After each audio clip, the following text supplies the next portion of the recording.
नमस्कार मित्रांनो, तर मी पुन्हा एकदा आले पुण्यातलं एक असं ठिकाण एक्सप्लोअर करायला जिथं सर्वजण गेलेच असतील स्वतःचा टाईम स्पेंड करण्यासाठी. तर आज आम्ही दोघी निघालोय पु ल देशपांडे गार्डनमध्ये. माझ्या सारसबागच्या व्हिडिओला खूप जणांनी कमेंट केलेली की पु ल देशपांडे एकदा तरी गार्डन दीदी बघून या म्हणून. तर चला तर आज बघूया काय स्पेशल आहे. आम्ही लेफ्ट साईडला गेलो आणि तिथं होत्या सूर्यनमस्काराच्या विविध पोज.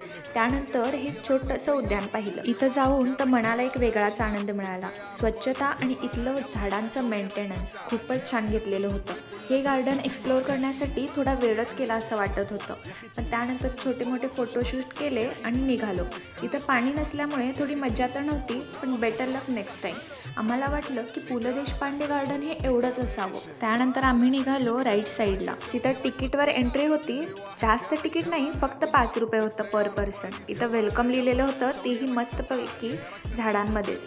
थंडगार वातावरण होतं, कारण आम्ही आलेलोच संध्याकाळच्या टायमिंगला. इतकी सारी लोक तर खूपच होती, पण त्यामध्ये ही हिरवळ तर काही कमीच वाटत नव्हती. या व्हिडिओमध्ये कॅप्चर केलेले हे सीन थोडे कमीच छान वाटतात, पण इथं जे डोळ्याने मी अनुभवत होते ते अलौकिकच होतं आणि एक्सप्लेन तर मी करूच नाही शकत. जर हेक्टेक दिवसानंतर इतकं छान नेचर बघायला मिळत असेल तर खूप भारी तर वाटणारच ना. पुण्यात जर कोणते आठवणीत ठेवणारी ठिकाणं असतील तर त्या ठिकाणापैकी पु ल देशपांडे गार्डन हे आहेच बरं का. आता आम्हाला टॉप व्ह्यू बघायसाठी वरती पण जायचं होतं, पण म्हटलं थोडी कलाकारी तर करूया.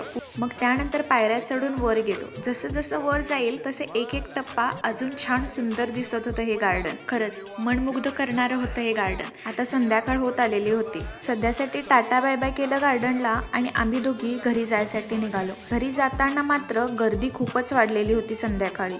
गाड्या तर एकापेक्षा एक जात होत्या, पण म्हटलं जायच्या आधी थोडंसं खाऊन घेऊया.